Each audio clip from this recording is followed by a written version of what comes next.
Today we are going to do one more chapter, chapter 7 of science, okay, for class 10, control and coordination.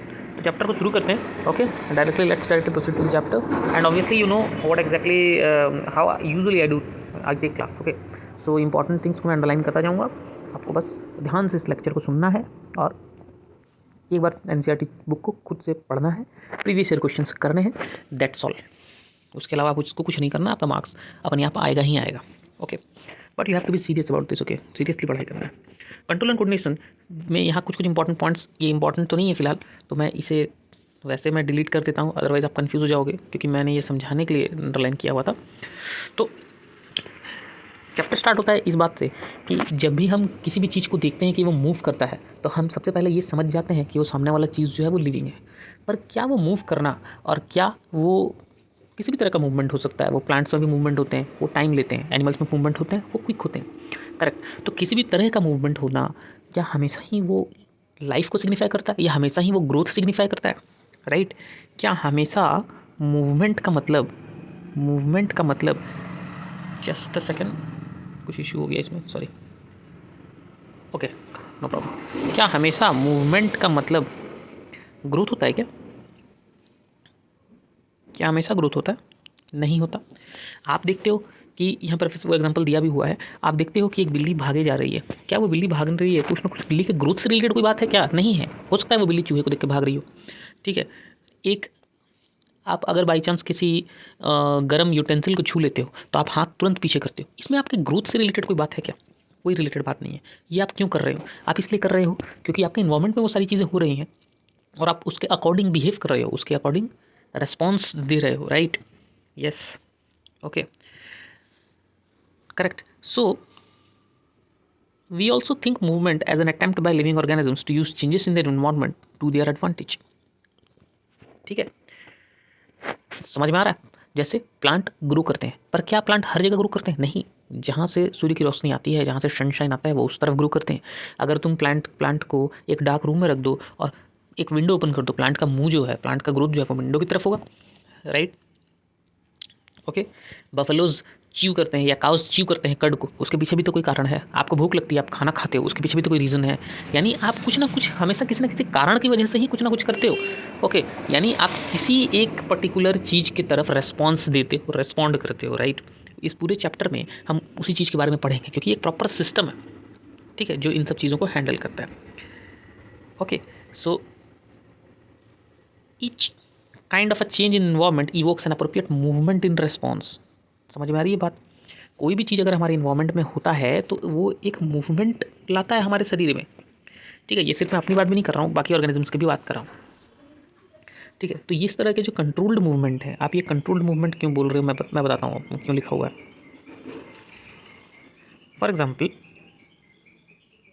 suppose you are in a classroom and your teacher is saying something, okay, so he is teaching you, okay, and you want to talk to your friend. अगर आप अपने friend से बात करना चाहते हो तो आप कैसे बात करोगे? आप विस्परिंग करोगे, आप धीरे धीरे बात करोगे. उस समय आप चिल्ला के बात नहीं कर सकते, वरना आपका फ्रेंड आपको बेवकूफ़ सोचेगा, राइट. तो आप कंट्रोल्ड मूवमेंट कर रहे हो, यानी आप कुछ सोच रहे हो, आप सिचुएशन के अकॉर्डिंग बिहेव कर रहे हो.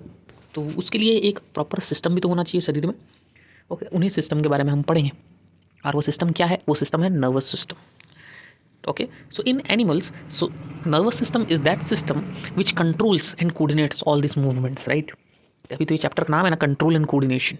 अगर आप कोऑर्डिनेशन में बिहेव नहीं करते हो, आप अगर आपका मूवमेंट्स जो है वो आपस में कोऑर्डिनेशन में नहीं है, कोऑपरेट नहीं करते, प्रॉपर मूवमेंट्स नहीं कर रहे हो, प्रॉपर बिहेव नहीं कर रहे हो, प्रॉपर रेस्पॉन्स नहीं दे रहे हो, तो ऑब्वियसली आपको कुछ इशू है, कुछ प्रॉब्लम है, right. You are not a normal human being then. Okay, so let's move to very important part of this.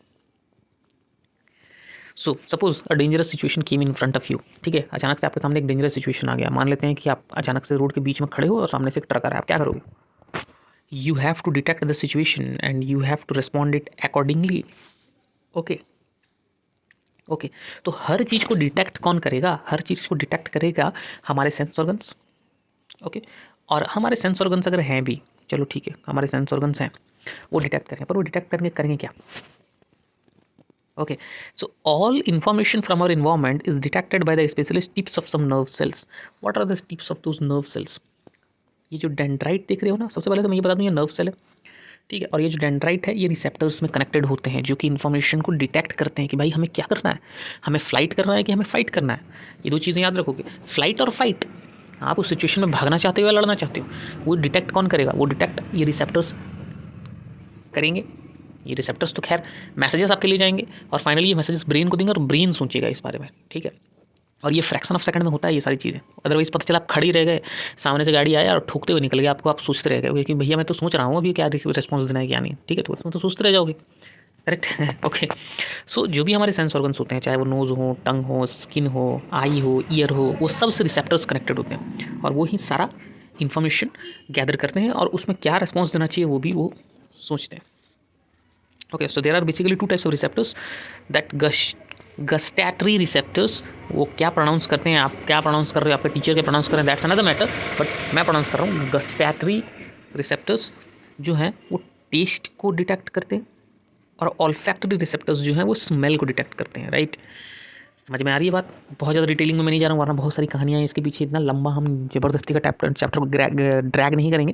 Chapter के एसेंस को, जिस्ट को समझ रहे हो तो बहुत इंपॉर्टेंट है। ऐसे बहुत सारे एग्जांपल्स हैं। ठीक है, अगर आपके घर में कोई चूहा कहीं मरा हुआ होता है, आपको पता चल जाता है कि अरे भाई कहीं कुछ मरा हुआ लग रहा है मुझे, कोई कीड़ा मकोड़ा। क्यों? क्योंकि आपके ऑल्फैक्टरी रिसेप्टर्स उसे डिटेक्ट कर लेते हैं और आपका ब्रेन जो है वो आपको उसके अकॉर्डिंग ही आप एक डिसीजन बनाता है, ना, बस वही बात है। ओके, अब देखो ये काम कैसे करता है। आपने देखा कि डेंड्राइट से इन्फॉर्मेशन जो है वो आता है, वो एक केमिकल रिएक्शन स्टार्ट करता है जिससे कि एक इलेक्ट्रिकल इम्पल्स स्टार्ट होता है और ये इम्पल्स जो है ट्रैवल करता है डेंड्राइट से सेल बॉडी में और एक्सॉन से होते हुए नर्व एंडिंग्स में आता है। ठीक है, और वो फिर एक केमिकल छोड़ता है, यानी वो केमिकल रिलीज करता है।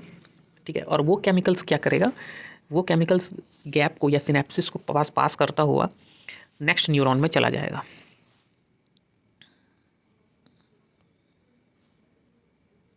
यही स्कीम है जिससे कि नर्व इम्पल्स पास करता है। मैं डिटेलिंग में बता देता हूँ आपको, नो इश्यूज इन दैट। देखो ये एक्सॉन है, ये एक्सॉन है, ये रहा, इसमें ज़्यादा बेटर समझ में आएगा।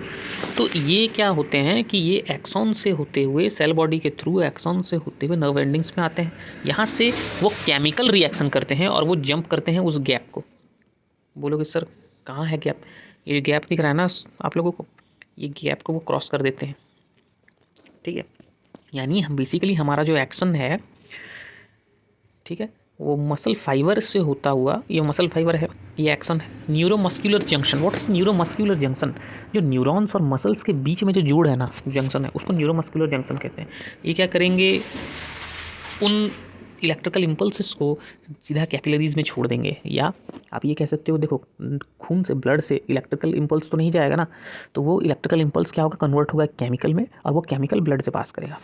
ठीक है, तो वो केमिकल रिएक्शन से पहले इलेक्ट्रिकल इम्पल्स आता है और वो इलेक्ट्रिकल इम्पल्स फिर केमिकल छोड़ते हैं जो कि ब्लड स्ट्रीम से होते हुए चले जाते हैं। करेक्ट। आप बोलोगे सर नर्वस सिस्टम क्या सर्कुलेटरी सिस्टम से जुड़ा हुआ है? देखो कहीं ना कहीं जुड़ा तो हुआ है ना, ऑब्वियसली। नहीं जुड़ा रहेगा तो कैसे ट्रांसपोर्ट करेगा, या जो ट्रांसपोर्टेशन आप बोलते हो कैसे होगा? Okay, so this delivery of impulses from neurons to other cells such as muscle cells or glands, this is basically the mechanism. Okay, तो बहुत ज़्यादा लाइन वाइन इसको भी नहीं पढ़ना क्योंकि मैंने ऑलरेडी आप लोगों को बता दिया है। आप लोगों ने अच्छे अगर ध्यान से सुना है तो आप लोगों के लिए मोर देन इनफ। ओके, और ये जो मैंने अंडरलाइन किया उसके बाद रीड कर लेना। तो आपने क्या समझा, पहले इलेक्ट्रिकल इम्पल्स था, केमिकल रिएक्शन स्टार्ट हुआ, जो केमिकल रिएक्शन एक्सॉन से होते हुए पूरे नर्व क्या कहते हैं, नर्व सेल से होते हुए, ठीक है, फिर वो गैप को क्रॉस करते हुए दूसरे नर्व सेल में जाएगा। जब वो गैप को क्रॉस करेगा ना, ठीक है, जब वो गैप को क्रॉस करेगा तो वो केमिकल जो है हमारा ये ही क्रॉस करता है। ठीक है, वो केमिकल ही क्रॉस करता है। ठीक है, समझ में आ रही है बात? ठीक है, सबसे पहले क्या होगा, नर्व सेल में जो इन्फॉर्मेशन आता है वो एक केमिकल रिएक्शन स्टार्ट करता है और उस केमिकल रिएक्शन की वजह से इलेक्ट्रिकल इम्पल्स स्टार्ट होता है। तो basically electrical impulse nervous system में, या हम कह सकते हैं नर्व सेल्स में इलेक्ट्रिकल इम्पल्स का यूज़ होता है, बट जब वो क्रॉस करता है from one nerve cells to another nerve cells तो वो कन्वर्ट होता है केमिकल में, और वो केमिकल क्रॉस करता है, फिर वो इलेक्ट्रिकल इम्पल्स के रूप में जाएगा। मतलब जहाँ जहाँ जंक्शन है वहाँ वहाँ वो केमिकल बनता है। करेक्ट, क्लियर हो रही है बात आप लोग को? ओके ना, तो हम आगे बढ़ते हैं और देखते हैं कि या this one is very interesting thing, ये आपको देखना चाहिए कि identify the part of a neuron where information is acquired, और उस पार्ट को आइडेंटिफाई करो through which information travels as an electrical impulse, और उस पार्ट को भी आइडेंटिफाई करो जिसमें कि impulse must be converted into an chemical signal for onward transmission. तो ये काफ़ी इंपॉर्टेंट चीज़ है। कैसे हम पता करेंगे ये चीज़ के बारे में मैंने ऑलरेडी आपको बताया हुआ है कि इन 3 चीज़ों को आप कैसे जानेंगे, अभी थोड़ी देर पहले मैंने बताया था, एक बार और मैं रिपीट कर देता हूँ उस चीज़ को। देखो जैसे ये वो पार्ट है जो इन्फॉर्मेशन को एक्वायर करेगा, करेक्ट, ये वो पार्ट है जहाँ से इन्फॉर्मेशन ट्रांसफ़र होगा, ट्रांसपोर्ट होगा, जो भी बोलो, और ये वो पार्ट है जहाँ से इन्फॉर्मेशन जो है वो क्रॉस करता है गैप्स को, राइट, या इम्पल्स को कह सकते हो या केमिकल्स को कह सकते हो जो क्रॉस करते हैं गैप्स को, करेक्ट है। तो उन्हें नर्व एंडिंग कहते हैं, जहाँ से पास करते हैं वो एक्सॉन्स होते हैं, और जो एक्वायर करते हैं, जो इन्फॉर्मेशन लेकर आते हैं, उन्हें डेंड्राइट कहते हैं, करेक्ट है। चलो आगे बढ़े ना। अब आ जाते हैं हम रिफ्लेक्स एक्शंस के बारे में थोड़े से डिटेल में जानना है हमको कि हम रिफ्लेक्स एक्शन के बारे में अब जानेंगे। इन्फॉर्मेशन तो एक्वायर कर लिए, पर क्या कुछ एक्शन करेंगे हम उसकी तरफ ना, हम भी तो कुछ रिस्पॉन्स देंगे, उनके बारे में पढ़ना है, correct. So see one of the most important definitions, reflex is a word very commonly used when we talk about some sudden action in response to something in environment। क्या है कि भी ऑफलाइन क्लासेस में भी तुम रहते, तो मैं जैसे बच्चों को पढ़ाता हूँ अपने ऑफलाइन क्लासेस में, तो मैं उनको सामने से डेमो देता हूँ। कोई भी चीज़ अगर तुम्हारे पास आती है, मैं अगर कोई चीज़ तुम्हें फेंक कर मारता हूँ तुम्हारे आँख के सामने, तो क्या करोगे, ऑटोमेटिकली बिना सोचे समझे तुम्हारा आँख बंद हो जाएगा। वो एक रिफ्लेक्स है जो तुम्हारे बॉडी में ऑलरेडी फीड है, तुम्हारा सिस्टम ऑलरेडी वो करता है। क्यों? क्योंकि उसे पता है कि भाई सामने से कोई थ्रेट आ रहा है, तो मुझे मेरी आँखों को बंद कर देना चाहिए ताकि मैं अपने आँखों को प्रोटेक्ट कर सकूँ, इसलिए, correct. Suddenly for example, you are taking your hands obviously not knowingly to a burning flame, and suddenly what happens, you pull your hand back, why? Because of the reflex that is already inside your body, right? ठीक है, तो ऐसे बहुत सारे examples हैं, बहुत सारे situations हैं, ठीक है। तो ये कंट्रोल और कोऑर्डिनेटेड एक्शंस हम कैसे कर पाते हैं, ओके। ये जो भी अभी तो आपको बताया हूँ वो आप इसे थोड़ा सा रीड कर लोगे तो और अच्छे से क्लियर हो जाएगा, ठीक है। नाउ सो देखो, thinking is also likely to involve the creation of such impulses. Thinking is a complex activity, right? Thinking is a complex activity. It's not normally a reflex. So it is bound to involve a complicated interaction of many nerve impulses from many neurons. Okay? मतलब अचानक से किसी चीज़ को respond कर देना और किसी चीज़ के बारे में बैठ के सोचना, डिसीजन मेकिंग करना, it's a big thing, right? Yes. So इसलिए हमें इसके लिए क्या करना होता है ना, एक मोर कॉम्प्लेक्स सिचुएशंस चाहिए होता है। अब देखो मैं एक एग्जांपल देता हूँ आपको, इस एग्जांपल को ध्यान से समझना। अगर आप जंगल में जा रहे हो और अचानक आपके पीछे एक आप देखते हो कि कोई जानवर जो है वो आपको चेज़ करना स्टार्ट करता है, राइट? आप बिना सोचे समझे क्या करोगे, आप तो भागोगे, उसमें आपको सोचना कुछ नहीं है, आपको भागना है। पर सडनली आप जा रहे हो जंगल में और अचानक आप देखते हो कि पास में कुछ आपको पता नहीं चला और आप एक लायन का पूरा प्राइड बैठा हुआ है, प्राइड समझते हो ना, ग्रुप ऑफ लायंस बैठे हुए हैं वो शांति से, उनको पता नहीं है कि आप वहाँ हो, तो आप क्या करोगे? क्या आप बेवकूफ़ों की तरह भागोगे, या आप थोड़ा सा क्या कहते हैं, थोड़ा सा धीमे धीमे पैरों की आहट को रोकते हुए, बचाते हुए थोड़ा सा धीमे धीमे चलने की कोशिश करोगे ताकि उनको पता ना चले? उस समय आपको अपना डिसीजन मेकिंग सही करना पड़ेगा, उस समय आपको थिंकिंग करना पड़ेगा, सोचना पड़ेगा कि भाई मैं इस सिचुएशन में किस तरह से रिएक्ट करूँ, क्योंकि ये मेरे जीने और मरने का सवाल है, राइट? तो इसलिए वहाँ पर ब्रेन का बहुत इंपॉर्टेंट यूज़ होता है और वो कॉम्प्लेक्स न्यूरॉन्स का यूटिलाइजेशन होता है उस समय पर, ठीक है? समझ में आ रही है बात? ओके। तो देखो, अगर ब्रेन मसल्स को इंस्ट्रक्ट करता है कि भाई ऐसे चलो, वैसे चलो, यहाँ मूव करो, वहाँ मूव करो, तो नर्व्स कैरी करते होंगे सिग्नल को दोबारा बॉडी में, ठीक है? ये होता कैसे है, ठीक है? क्योंकि मैसेजेस ब्रेन तक जाते हैं, फिर ब्रेन कुछ एक्शन भी तो करता है। ये होता कैसे है? ये होता है with help of this. Kindly pay attention to the word, very important word, okay. So the process of detecting the signal and responding to it by an output action might be completed quickly. Such a connection is commonly called a reflex arc. ये होता है reflex arc, ठीक है? और ये reflex arcs जो हैं spinal cord में बनते हैं और ऑब्वियसली वो कनेक्टेड होते हैं ब्रेन से भी। कई सारे इन्फॉर्मेशन ब्रेन को जाते हैं, कई सारे इन्फॉर्मेशन का काम जो है वो स्पाइनल कॉर्ड से ही हो जाता है, जो ज़्यादा थिंकिंग एबिलिटी को डिमांड नहीं करते, जहाँ पर ज़्यादा सोचने का ज़रूरत नहीं पड़ता, ठीक है? जैसे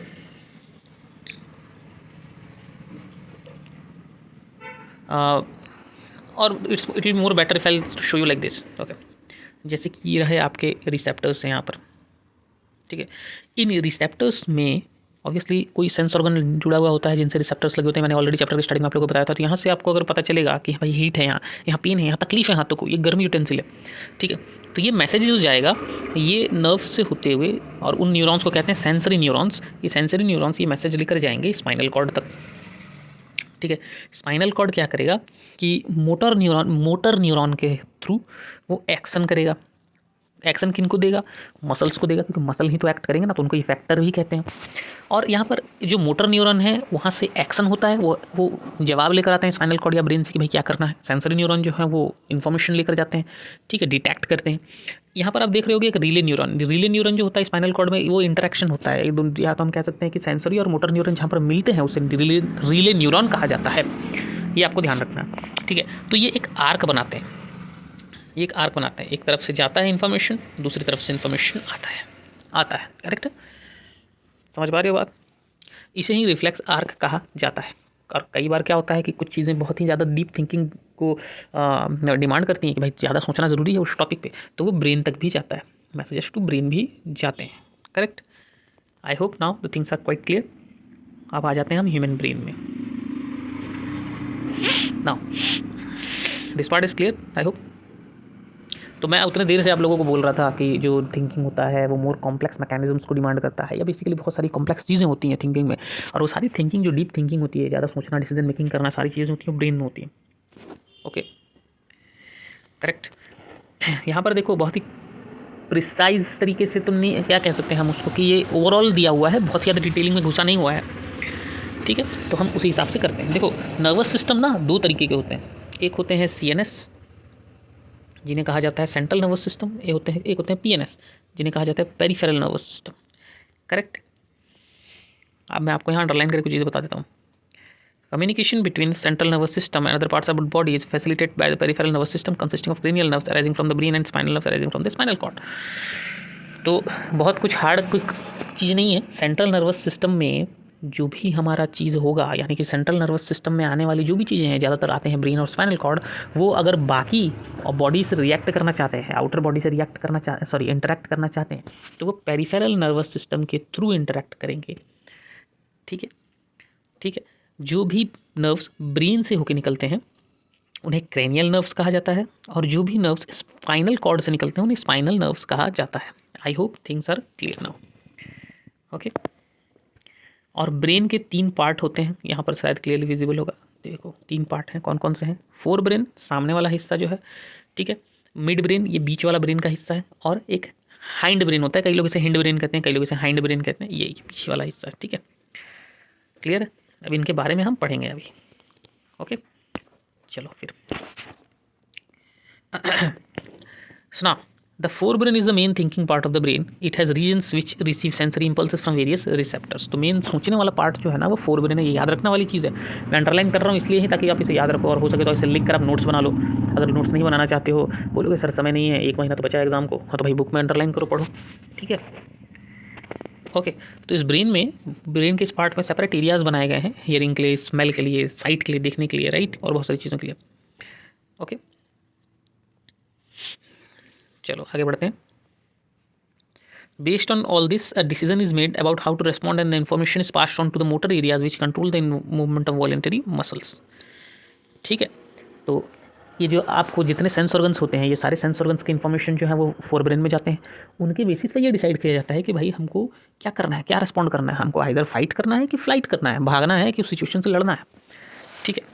और उसके अकॉर्डिंग मसल्स में एनर्जी दी जाती है। आप देखोगे अगर आपको कोई कुत्ता जो है आपके पीछे पड़ा हुआ है ना, आप उस कुत्ते से तेज भागोगे उस टाइम पे, क्योंकि आपको भी नहीं पता उस टाइम पे एनर्जी कहाँ से आता है आपके अंदर, क्योंकि आपका पूरा ब्रेन जो है वो सारा का सारा एनर्जी जो है आपके लेग्स में देता है, okay, legs muscles, so that you can run faster, right, you can save your self.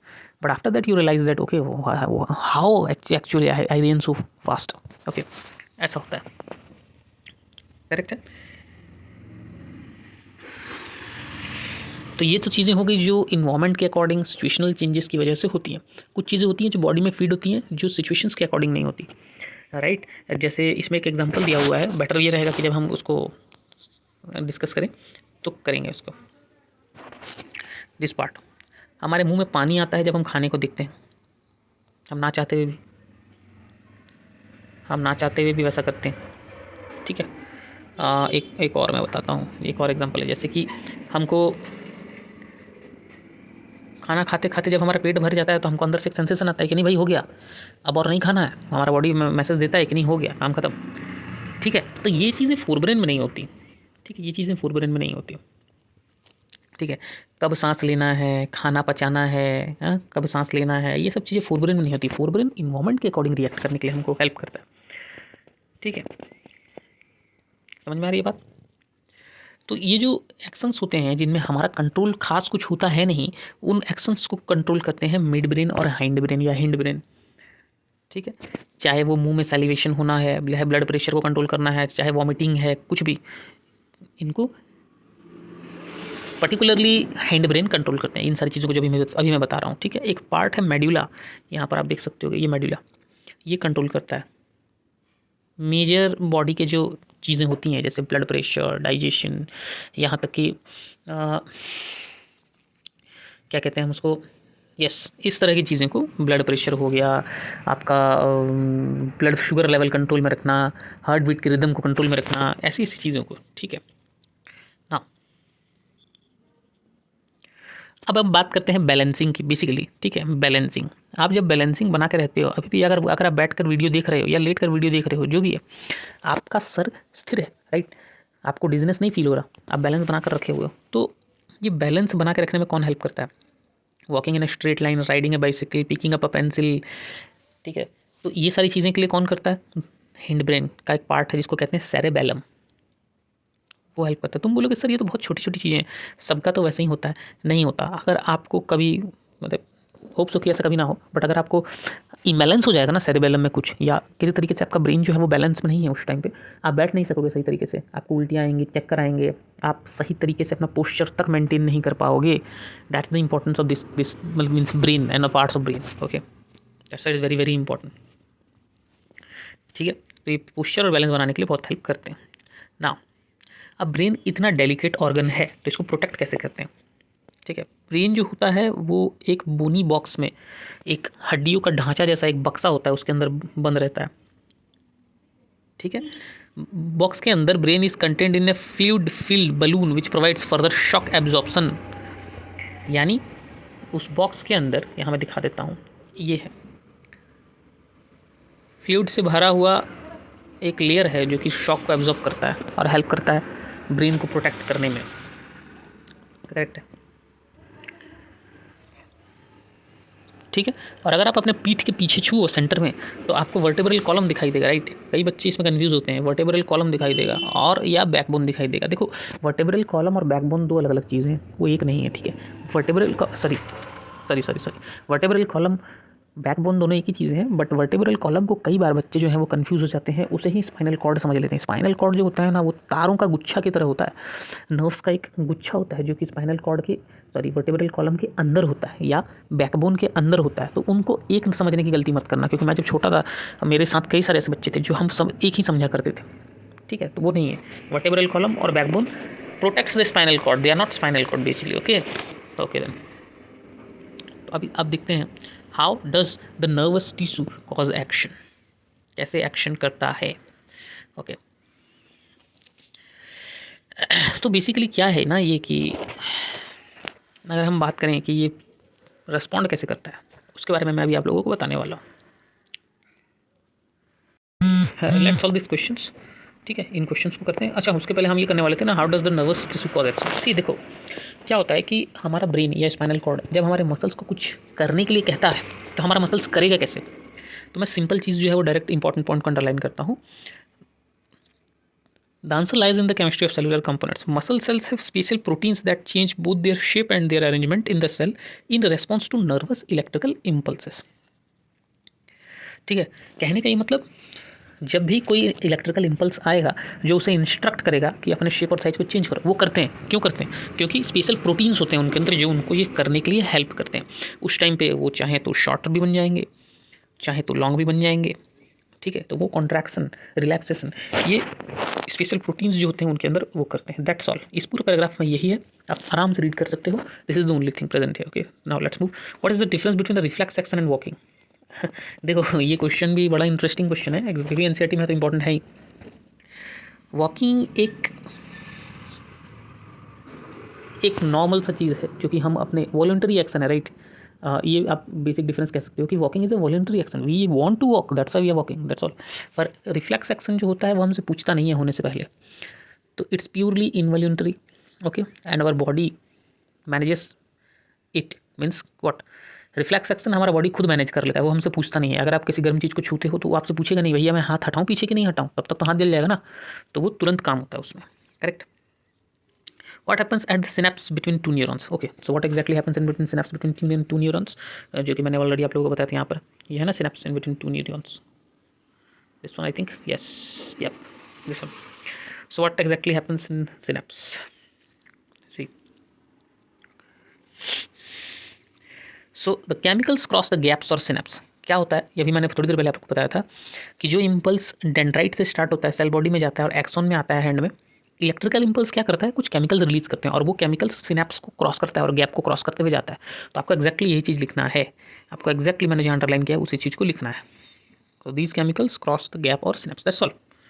Just a second, okay, गड़बड़ हो गया क्या, नहीं, चलो ठीक है, ओके, नाउ लेट्स मूव।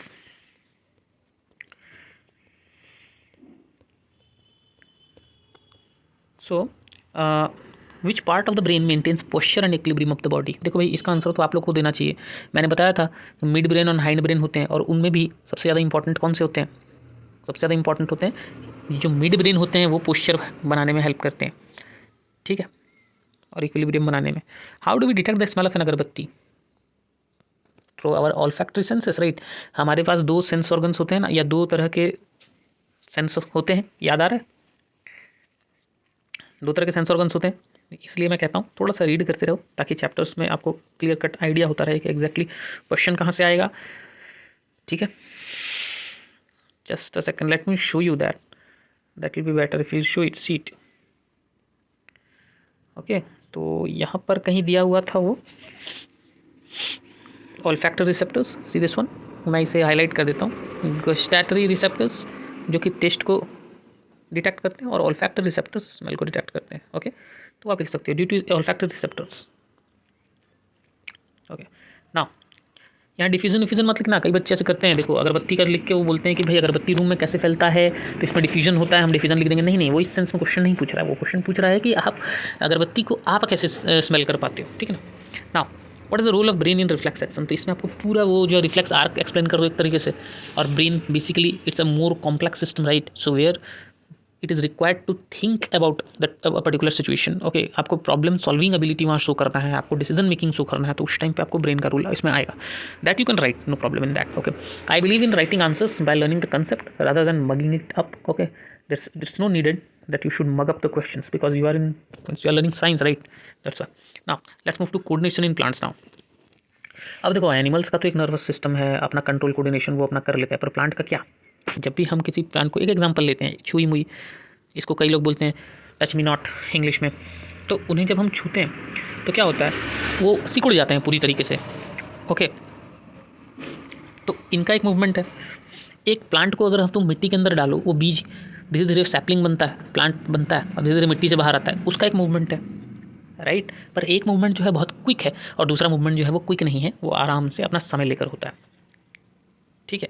और पहले वाले मूवमेंट में कोई ग्रोथ इन्वॉल्व नहीं है, जबकि दूसरे वाले मूवमेंट में ग्रोथ इन्वॉल्व है, ठीक है। सो प्लांट दो तरीके के मूवमेंट शो कर रहा है, एक जिसमें कि dependent on growth, another independent of growth, right. ठीक है, आगे बढ़ते हैं और देखते हैं डिटेल में इन सारी चीज़ों को। तो देखो, इमीडिएट रेस्पॉन्स टू स्टिमुली कैसे आएगा? जब भी हम किसी प्लांट को छूते हैं तो आप एक अगली बार जब तुम किसी छुई हुई प्लांट के पास जाओ और उसे छूओ तो आपको ये पता चलेगा कि अगर आप यहाँ टच करते हो, कलर चेंज करता हूँ मैं, अगर आप यहाँ टच करते हो तो प्लांट जो है वो यहाँ से सिकुड़ना भी शुरू हो जाएगा, ये पार्ट भी सिकुड़ जाएगा। क्यों? यानी कि कुछ तो चीज़ है ना जो मैसेजेस को यहाँ से वहाँ लेकर जाता है, ठीक है। कोई तो चीज़ है जो मैसेजेस को वहाँ से वहाँ लेकर जाता है, कौन सा चीज़ है? Okay, so basically what is there, that information has a touch, the information that a touch has occurred must be communicated।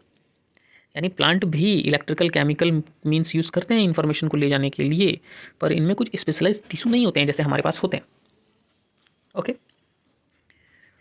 Plant क्या करते हैं, वो अमाउंट ऑफ वाटर को चेंज करते हैं, जिससे कि स्वेलिंग और श्रिंकिंग होता है और शेप चेंज होता है। ये भी बहुत इंपॉर्टेंट पार्ट है, ध्यान से देख लेना बच्चे लोग, ठीक है ना, बहुत इंपॉर्टेंट पार्ट है। Unlike animals, plants have they can change the shape by changing the amount of water in that particular part of the body, right? ठीक है, क्योंकि प्लांट्स के एनिमल्स का हिसाब किताब अलग है, प्लांट्स का अलग है, ठीक है। Now movement due to growth, plant में जब मूवमेंट होता है ग्रोथ को लेकर तो वो किस तरीके का होता है, ठीक है, और वो कैसे होता है, क्यों होता है, किन चीज़ों पर डिपेंड करता है, वो सब हम देखेंगे इसमें। पहले एक एक्सपेरिमेंट किया गया है, एक फोनिकल फ्लास्क को पानी से भर लिया गया है और उसमें wire mesh, cover the neck of the flask with wire mesh, यहाँ पर वायर मैश लगा दिया गया। वायर मैश कुछ नहीं होता, ऐसे वायर्स का एक जाली की तरह होता है, ठीक है। सीड्स उसके अंदर डाल दो, एक कार्डबोर्ड को रखो, ऐसा रखो कि जिस एक तरफ से खिड़की से या कहीं से भी, मतलब कि एक तरफ से सूरज की रोशनी आ रही हो और बाकी जगह से वो कवर्ड हो। कुछ दिनों बाद आप खुद नोटिस करोगे कि जो शूट है वो लाइट की तरफ बेंड हो गया है और रूट जो है वो लाइट के दूसरी तरफ बेंड हो रहा है। क्यों ऐसा, क्यों ऐसा? Because plants basically they show the movement according to the environment, according to the amount of light, according to the gravity, right. इन सारी चीज़ों पे वो डिपेंड करते हैं, okay. So these are different kinds of phototropic movements, right. Shoots जो है वो टुवर्ड्स लाइट बेंड करते हैं, जबकि रूट्स जो है वो अवे बेंड करते हैं। क्या है भाई, यानी ये किसी तरह का ट्रोपिज्म शो कर रहे हैं। ट्रोपिज्म मीन्स अट्रैक्शन हम कह सकते हैं, बेंडिंग मूवमेंट, ठीक है, क्योंकि वो लाइट की तरफ है तो वो फोटोट्रॉपिक हो गया, फोटोट्रॉपिक हो गया, नॉट ट्रॉपिक, राइट, ट्रॉपिक, ठीक है। अब क्या होता है, शूट ऊपर की तरफ भागता है, रूट नीचे की तरफ जाता है, तो ये अपवर्ड और डाउनवर्ड ग्रोथ जो होता है शूट और रूट का, ये ऑब्वियसली अर्थ के ग्रेविटी के हिसाब से होता है, according to that's why it's known as geotropism. Exam में ये क्वेश्चन आते हैं, एग्जाम में ये क्वेश्चन आएंगे ही आएंगे। वाटर के अकॉर्डिंग अगर होगा, वाटर की एफिनिटी में होगा, जहाँ पानी हो उस तरफ मूवमेंट होगा तो उसे हम हाइड्रोट्रोपिज्म कहेंगे। किसी केमिकल के इन्फ्लुएंस में आकर होगा तो वो कैमोट्रोपिज्म कहलाएगा। ये सारे वर्ड बहुत इंपॉर्टेंट है और आसान भी है समझना, इसमें कोई बहुत हाई मतलब कि दिमाग नहीं लगाना है। सीधी बात है कि हाइड्रो है मतलब वाटर से रिलेटेड होगा, कैमो है मतलब केमिकल से रिलेटेड होगा। दैट्स सो सिंपल थिंग यार, okay. Now see growth related movement of plants will be even slower. Growth related movements जो होते हैं वो स्लोअर होते हैं, लाइट की तरफ मूव करना ये करना। पर जो ग्रोथ रिलेटेड नहीं है, जैसे कि हमारा छुई मुई प्लांट था, वो ग्रोथ रिलेटेड नहीं था, वो जल्दी होते हैं, वो क्विक होते हैं, ठीक है। So basically the control movements जो होते हैं वो आइदर स्लो, ये वाले टर्म को नहीं आप अभी समझो वरना कन्फ्यूज़ हो जाओगे। हमारे बॉडी में भी अगर आप देखो तो ग्रो जब बॉडी कर रहा होता है तो वो स्लोली ही ग्रो कर रहा होता है ना। हमारे हाथ जब हम जन्म लेते हैं तो छोटे होते हैं, धीरे धीरे वो बड़े होते हैं, पर वो मूवमेंट अलग है। और वो मूवमेंट जो हम इन्वायरमेंट के अकॉर्डिंग करते हैं, तुरंत अपने अंदर के इन्वायरमेंट के शॉर्ट टर्म चेंजेस जो आते हैं उनके अकॉर्डिंग करते हैं, जैसे हाथ पीछे झटकना, मच्छर कोई बॉडी में बैठा है उसको मारना बिना जाने ही, ये सब हमारा जो है ये क्विक मूवमेंट्स होता है, राइट। और जो फास्ट मूवमेंट्स होते हैं उनको क्या कहते हैं, स्टिमुली, ठीक है। तो स्टिमुली क्या होते हैं, फास्ट रेस्पॉन्सेस होते हैं। और सीधी बात है कि अगर हमको रेस्पॉन्स फास्ट करना है तो उन मैसेजेस को भी बहुत फास्ट हमारी तरफ आना चाहिए, okay okay. Now let's move to another important point in this, कि क्या हमेशा इलेक्ट्रिकल इम्पल्सेस ही ट्रांसफ़र करते हैं, मूव करते हैं from one place to another place, क्योंकि जैसे मैंने भी आपको कहा कि बहुत फास्टली उनको मूव करना होता है, ठीक है। पर इलेक्ट्रिकल इम्पल्सेस में एक बहुत बड़ा प्रॉब्लम ये है कि ये उन सेल्स में ही जा सकते हैं जो नर्वस टिश्यू से कनेक्टेड हैं, तो बाकी सेल्स का क्या, ठीक है, ठीक है। इसलिए most multicellular organisms they use another means of communication that is called chemical communication. तो वो केमिकल का इस्तेमाल करते हैं, ठीक है। तो हर बार क्या है, इलेक्ट्रिकल इम्पल्स के जगह वो एक केमिकल कंपाउंड रिलीज करते हैं, ठीक है। Now if other cells around have the means to detect this compound using special molecules on their surfaces, then they would be able to recognize information and even transmit it. कोई उस chemical को decode कर लिया और समझ गया कि भाई उसमें क्या मैसेजेस दिया जा रहा है, तो ये आसानी से ट्रांसमिट हो सकते हैं one from one point two another point, ठीक है। और यही केमिकल जो होता है ना, इसे ही हम कहते हैं केमिकल कंपाउंड्स और हार्मोन्स, राइट, ठीक है। तो मैंने जो जो अंडरलाइन किया है ना, आप उसको जरूर तुम लोग देखो बच्चों, तब जाके समझ में आएगा अच्छे से, ओके। क्योंकि यहाँ पर्टिकुलरली प्लांट की बात हो रही है, तो different plant hormones helps to coordinate growth, development and responses to the environment. तरह तरह के प्लांट हार्मोन होते हैं जो कि ग्रोथ, डेवलपमेंट और रिस्पॉन्सेस को कंट्रोल करते हैं। ठीक है, अब आते हैं सबसे पहला हार्मोन के बारे में, जो होता है ऑक्सिन। ऑक्सिन हार्मोन क्या होता है ना, प्लांट को ग्रो करने में हेल्प करता है। ये ग्रोइंग पार्ट्स में होता है, ठीक है, शूट टिप्स में होते हैं, बेसिकली ग्रो करने में हेल्प करते हैं। Okay, correct. ये एक बड़ा इंटरेस्टिंग चीज़ यहाँ दिया हुआ है कि जैसे एक प्लांट है और यहाँ से लाइट आ रहा है, ठीक है, यहाँ से लाइट आ रहा है सूरज से, तो ऑक्सीन्स क्या करेंगे, they diffuse towards the shady side of the shoot. सारे ऑक्सीन्स यहाँ इकट्ठा हो जाएंगे। यहाँ इकट्ठा हो जाने के बाद क्या होगा, प्लांट यहाँ बढ़ेगा ज़्यादा, और अगर प्लांट यहाँ ज़्यादा बढ़ेगा तो हमें ऐसा फील होगा कि प्लांट जो है वो इसके तरफ बेंड हो रहा है। Are you getting my point? Let me show you this by making a very trying to make a very good means diagram. Okay, I am not so good in making diagrams. तो ये जैसे एक plant है और ये हमारे सूरज की रोशनी आ रही है, ठीक है, यहाँ से सारा ऑक्सीन्स क्या होगा ना, शेडी पार्ट में जाकर जमा हो जाएगा, शेडी पार्ट में कंसंट्रेट हो जाएगा। तो प्लांट का ग्रोथ ज़्यादा यहाँ होगा, तो ऑटोमेटिकली ये फील होगा कि प्लांट जो है वो इस तरफ बेंड हो रहा है धीरे धीरे, ठीक है, correct. Thus the plant appears to bend towards light. That you can read, no issues in that. It's quite easy. The concentration of oxygen stimulates the cells to grow longer on the side of the shoot which is away from light. Okay, thus the plant appears to bend towards light. Okay.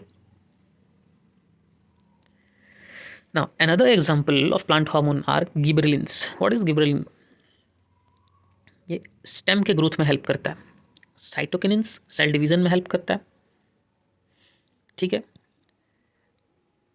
Abscisic acid जो growth को रोकता है, ठीक है, ये पत्तों को सुखाने में भी हेल्प करता है, क्योंकि भाई बढ़ते रहने वाले तो बहुत हो गए, अब कम से कम कुछ रोकने वाले हार्मोन्स भी तो होने चाहिए ना। तो प्लांट हार्मोन्स का जब नाम आएगा तो तुम ये 4 नाम जरूर लिखोगे, ऑक्सिन्स, गिबरेलिन्स, एब्सिसिक एसिड, ठीक है। और सेल डिवीजन को कौन सा प्रमोट कर रहा था, साइटोकिनिन्स, ठीक है। तो ये सब नाम आपको लिखना बहुत जरूरी है। How is the movement of leaves of the sensitive plant different from the movement of shoot towards light? Movement of shoot towards light is obviously related to growth, and that's why it's quite slower, right? How is the movement of leaves of the sensitive plant? The movement of leaves of the sensitive plants, it's against, or we can say it is a response. Okay, it's a response towards a stimuli, so that is quite rapid. Okay, अब बताओ एक example दो plant hormone का जो कि growth को promote करता है। सीधी बात है, ऑक्सिन्स होगा। How do auxins promote the growth of tendril around the support? Around the support means आपको ये वाला एग्जांपल ही देना है जो मैंने अभी दिया, ठीक है, correct. Design and experiment to demonstrate hydrotropism. अब भाई हाइड्रोट्रोपिज्म के लिए कोई भी एक्सपेरिमेंट डेमोन्स्ट्रेट कर सकते हो। तुम एक काम करो, यहाँ पर पानी रखो, ठीक है, एक जगह पर पानी रखो, मिट्टी के अंदर पानी डालते रहो, एक जगह पर प्लांट उगाओ, तुम देखोगे कि उसके रूट्स जो है ना वो वाटर वाले जगहों पे ही डायरेक्शन में ही बेंड करेंगे। क्यों? Because the roots have the tendency to move towards water, right? That is hydrotropism, that's all. आप कोई भी एक्सपेरिमेंट ऐसे ही एक्सपेरिमेंट डिजाइन कर दो जैसे मैंने अभी बताया, दैट्स ऑल।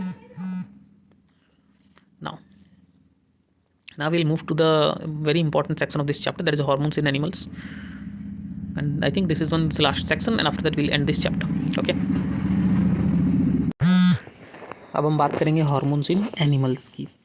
ओके, तो जैसे कि अभी थोड़ी देर पहले मैंने डिस्कस किया था कि प्लांट्स में केमिकल्स होते हैं जो बेसिकली इन्फॉर्मेशन को एक जगह से दूसरी जगह ले जाते हैं, क्योंकि इलेक्ट्रिकल इम्पल्सेस का हर जगह जाना पॉसिबल नहीं हो पाता, ठीक है। तो एनिमल्स में भी वैसे होंगे। यहाँ पर एग्जांपल के लिए एक स्क्विरल का एग्जांपल लिया है कि अगर कोई स्केरी सिचुएशन आता है एक स्क्विरल के लिए, तो उनका बॉडी कैसे प्रिपेयर होता है फॉर आइदर टू फाइट और flight. There are 2 options, right? Either to fight with the situation और टू फ्लाइट, और to that means to run away. Okay, तो ये दोनों ही बिल्कुल अलग अलग चीज़ें हैं और शरीर को उसके लिए प्रिपेयर करना पड़ता है। कहाँ पर ब्लड सर्कुलेशन बढ़ाना है, कहाँ ब्लड सर्कुलेशन कम करना है, हार्ट बीट को कैसे हैंडल करना है, many things. Okay, so many different tissues types will be used and their activities integrated together in this actions use होगा, ठीक है। तो सीधी बात है कि कुछ कॉमन प्रिपरेशंस तो शरीर को करवाना होगा। आइदर तो भाई आपको लड़ना है तो लड़ो, नहीं तो भागो, दोनों के लिए, ठीक है। पर अगर स्क्विरल का शरीर जो है सिर्फ और सिर्फ इलेक्ट्रिकल इम्पल्सेस के भरोसे रह जाएगा तो सीधी बात है कि वो कुछ लिमिटेड टिश्यूज़ पे ही काम कर पाएगा। ऑब्वियसली नर्व्स पे ही काम कर पाएगा ना, नर्वस सिस्टम पे काम कर पाएगा, उसके बाहर मसल्स में कैसे जाएगा। सो if a chemical signal were to be sent as well, it would reach all the cells of the body and provide the wide ranging chances needed। जो कि हमने देखा था शायद प्लांट्स में भी ना, एक केमिकल का ज़रूरत बहुत होता है ताकि वो ब्लड स्ट्रीम में जाए, मसल्स में जाए और प्रॉपरली सब जगह वो चेंजेस, वो इन्फॉर्मेशन कैरी कर पाए, वो चेंजेस मसल्स में ला पाए, जिससे कि हम उस सिचुएशन को टैकल कर पाएँ। आप आई होप आप मेरी बातों को समझ रहे होगे। ठीक है, मैं बहुत जल्द ही कोशिश करूँगा कि मैं क्लासेस जो हैं वो लाइव माने सामने आकर ले सकूं। फ़िलहाल क्या है कि मैं यहाँ से क्लास लेने की कोशिश कर रहा हूँ due to some kind of constraints with me constraints with me, so I hope you understand this now। यहाँ पे जिस हार्मोन की बात की जा रही है वो है एड्रेनलिन। वो सीधा एड्रेनलिन ग्लैंड से निकलता है और सीधा ब्लड स्ट्रीम में जाता है। ठीक है, और स्पेसिफिक टिश्यूज़ में एक्ट करता है। कौन कौन से स्पेसिफिक टिश्यूज़ हैं एड्रेनलिन के लिए? सबसे इम्पॉर्टेंट तो हार्ट है, इससे हार्ट फास्टर बीट करेगा, ज़्यादा ऑक्सीजन मसल्स को मिलेगा, डाइजेस्टिव सिस्टम और स्किन में जाने का उसको कम कर देगा वो, क्योंकि वो को मैनेज कर रहा है ना अपने को। तो जहाँ पर ब्लड का यूज़ नहीं है वहाँ पर ब्लड को वो नहीं भेजेगा और ज़्यादातर ब्लड जो है वो यूज़ होगा दूसरी चीज़ों में जहाँ उसका ज़रूरत है। ठीक है, ब्रीदिंग रेट भी इंक्रीज़ हो जाता है। ठीक है, क्योंकि कॉन्ट्रैक्शंस हो रहे हैं डायफ्राम के, रिब मसल्स के। तो ये इससे बॉडी प्रिपेयर होता है ताकि वो सिचुएशंस से डील कर सके। तो ये जो हार्मोन है ये हमारे एंडोक्राइन सिस्टम का पार्ट है। ठीक है, and it's a second way of control and coordination in our body apart from all those things that reflex action and stimuli. This endocrine system, the glands that prepare our body to tackle any situation, is second way of control and coordination। correct, now let's move to another part। हमें पता है कि plants में कुछ hormone होते हैं जो उनको स्पेसिफिक ग्रोथ करने में हेल्प करते हैं। स्पेसिफिक ग्रोथ में हमने देखा था ना, जियोट्रोपिज्म, फोटोट्रोपिज्म, कैमोट्रोपिज्म, लाइक दिस। पर आप आदमी इंसानों में, जानवरों में तो आप ये नहीं देखते ना कि वो किसी एक साइड से बढ़ रहा है, ऐसा तो नहीं होता। ठीक है, आप ऐसा तो नहीं कह सकते ना कि अपने चेहरे पे उंगलियां उग रही हैं, आप सॉरी आप अजीब अजीब जगहों से बढ़ रहे हो, आपका शरीर जो है वो प्लांट्स की तरह कहीं से भी बढ़ रहा है, ऐसा नहीं होता। ओके, तो हमारा ग्रोथ जो है वो पूरी तरह से कंट्रोल्ड रहता है और स्पेसिफिक रहता है। क्यों? उनमें कुछ ग्लैंड्स होते हैं जो इन सब चीज़ों का ध्यान रखते हैं। Okay, I will underline the important parts. Okay, देखो, हमें आयोडाइज्ड सॉल्ट क्यों खाना चाहिए, आयोडीन क्यों न जरूरी है? क्योंकि हमारे अंदर ना एक थायरोक्सिन हार्मोन होता है। ठीक है, जो कि सीधी बात है कि थायरॉयड ग्लैंड से निकलता है। थायरोक्सिन जो होता है वो कार्बोहाइड्रेट, प्रोटीन, फैट या कह सकते हैं हम पूरे बॉडी के मेटाबॉलिज्म को कंट्रोल करता है और बॉडी को एक प्रॉपर ग्रोथ देता है। तो कई बार आप लोगों ने देखा होगा कि जिन लोगों को थायराइड की इश्यू है ना, वो या तो बहुत ज़्यादा मोटे होते होंगे या बहुत ज़्यादा पतले होते होंगे, क्योंकि उनका मेटाबॉलिज्म डिस्टॉर्ट हो जाता है, पूरी तरह से गड़बड़ हो जाता है। ठीक है, और एक बात ये है, अगर आप आयोडीन प्रॉपर नहीं लोगे तो आपको गॉइटर की प्रॉब्लम हो सकती है। गॉइटर की प्रॉब्लम हो सकती है। ठीक है, गॉइटर क्या है, यहाँ पर उसका पिक तो नहीं दिया हुआ, पर वो गला फूल जाता है, स्वेलिंग हो जाता है नेक एरिया में, उसको गॉइटर कहते हैं। वो आयोडीन की कमी से होती है, क्योंकि वो ऑब्वियसली किसी थायराइड ग्लैंड में कुछ इशू ले आती है। ठीक है, इस वजह से कभी कभार हम ऐसे लोगों के सामने आते हैं या ऐसे लोगों को देखते हैं जो या तो बहुत ज़्यादा छोटे हैं, जिन्हें हम ड्वार्फ बोना कहते हैं, या बहुत ज़्यादा लंबे हैं, जैसे हमारा ग्रेट खली है ना, वो WWE वाले। तो वो या तो वो कई एक्सट्रीमली टॉल होंगे या बहुत ज़्यादा शॉर्ट होंगे। क्यों होता है ऐसा? क्योंकि ये ग्रोथ हार्मोन की वजह से होता है। ग्रोथ हार्मोन एक ऐसा हार्मोन है जो कि पिट्यूटरी ग्लैंड से निकलता है। ठीक है, ये रेगुलेट करता है growth and development of the body. और अगर इसका डेफिशिएंसी हो जाए तो डॉर्फिज्म होगा, और बहुत ज़्यादा सिक्रीशन हो जाए, ओवर सिक्रीशन हो जाए तो जाइजेंटिज्म होगा, यानी इंसान बहुत लंबा हो जाएगा। That is also problem. ठीक है। अब आप जब भी कोई बच्चा 10 से 12 के एज में आता है, या 12 के बाद हम कह सकते हैं, तो उनके अंदर कुछ चेंजेस आने शुरू होते हैं। ठीक है ना, उनका फिजिकल अपीयरेंस चेंजेस होने लगते हैं, प्यूबिक हेयर्स वगैरह ये सब आने लगते हैं। तो ये जो चेंजेस है जो प्यूबर्टी के साथ आता है, just a second, sorry, yes, ये जो चेंजेस है जो प्यूबर्टी के साथ आता है, ये रिप्रोडक्टिव हार्मोन्स होते हैं कुछ कुछ, जैसे टेस्टोस्टेरोन होते हैं मेल्स में, एस्ट्रोजन होते हैं फीमेल्स में। इनके सिक्रेशन से आता है। करेक्ट। अब एक और हार्मोन के बारे में बात करते हैं, चलो, वो भी काफ़ी इंटरेस्टिंग है। आप लोगों ने इंसुलिन के बारे में सुना है? इंसुलिन कई बार लोगों को बाहर से लेना पड़ता है, इंजेक्ट कराना पड़ता है, क्योंकि उनके बॉडी में इंसुलिन कम रहता है, वो डायबिटिक रहते हैं। तो इंसुलिन एक ऐसा हार्मोन है जो कि पैनक्रियाज में बनता है, और ये ब्लड शुगर को रेगुलेट करने में बहुत हेल्प करता है। और अगर आपका शरीर इसे नहीं बना पाता तो आपको डायबिटीज़ होने के चांसेस रहते हैं, या डायबिटीज़ हो जाते हैं और आपको बाहर से लेना पड़ जाता है फिर इंसुलिन। करेक्ट। हाँ।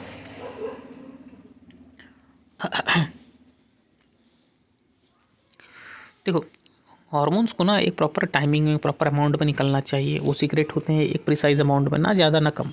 ये बैलेंस बहुत ज़रूरी है। ठीक है, क्योंकि अगर वो ज़्यादा कम होंगे तो हमारे बॉडी का बैलेंस बिगड़ेगा, और अगर हमारा बॉडी का बैलेंस बिगड़ेगा तो ऑब्वियसली हमारे बॉडी के लिए सही नहीं है। जैसे कि अगर मेरा इंसुलिन ही बहुत ज़्यादा हो गया तो ब्लड शुगर बहुत कम हो जाएगा, that will be an issue. और अगर इंसुलिन बहुत कम हो गया तो ब्लड शुगर बहुत ज़्यादा हो जाएगा, that will be another issue. तो कहीं ना कहीं देखो तो balance is the most important thing.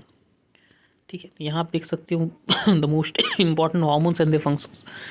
ये एक अच्छा समराइज़ कर दिया गया है। ग्रोथ हार्मोन पिट्यूटरी ग्लैंड से निकलता है, ग्रोथ को स्टिमुलेट करता है।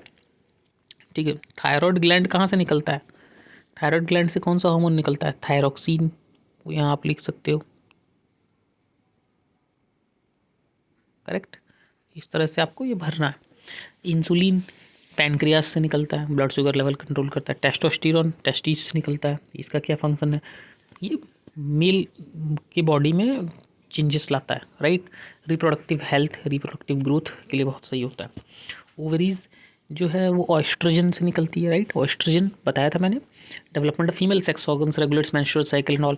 एड्रिनलिन एड्रिनल ग्लैंड से निकलता है। फंक्शन क्या है? बॉडी को प्रिपेयर करता है to tackle adverse situations or any kind of situations where it is required to either fight or to run away, right? ठीक है। as far as this releasing hormones is concerned, तो ये releasing hormone जो है ये कौन सा endocrine gland इसे सपोर्ट करता है या इसे कंट्रोल करता है? हाइपोथैलेमस। अगर आपको कंफ्यूजन हो रहा हो तो यहाँ देख सकते हो, hypothalamus plays an important role in release of many hormones. Correct. तो यहाँ पर पूरी तरह से दिया गया है कि अगर लेवल का ग्रोथ का लेवल कम है, हाइपोथैलेमस स्टिमुलेट करेगा पिट्यूटरी ग्लैंड को। और वही बात है कि अगर ग्रोथ का लेवल ठीक ठाक है तो पिट्यूटरी ग्लैंड को फिर वो इनहिबिट भी करेगा। वो बोलेगा कि नहीं भाई हो गया, अब आपको और ज़्यादा ग्लैंड में हार्मोन्स रिलीज़ करने की ज़रूरत नहीं है, इंसान ग्रो कर चुका है उसे जितना करना था। तो ये सारी मैकेनिज्म जो है वो हाइपोथैलेमस हैंडल करता है। सो दैट्स वाई यहाँ पर रिलीजिंग हार्मोन्स में यहाँ जगह इस जगह पे hypothalamus will be the answer. Correct. Great. So I hope you enjoyed this chapter. Okay, let's do the syntax questions now. How does chemical coordination takes place in animals? देखो, chemical coordination animals की बात करें तो proper endocrine system के बारे में आपको लिखना होगा। due to an endocrine system where we have glands which secretes hormones in proper quantity, right? So this proper system, endocrine system of human beings or basically animals, they control or they coordinate among themselves, and this chemical coordination takes place due to this reason only. Why is the use of iodized salt advisable? So that we will not have deficiency of iodine and our thyroid gland works well, so that we can prevent diseases like goiter, right? ये आप लिख सकते हो। Goitre जैसे बीमारियों से बचने के लिए आपका थायराइड ग्लैंड सही तरीके से वर्क करे, इसलिए। How does our body respond when adrenaline is secreted into the blood? अगर एड्रेनलिन ब्लड में सीक्रेट होगा तो our body responds how? Heart beat fast हो जाते हैं, राइट। और heart beat will become faster.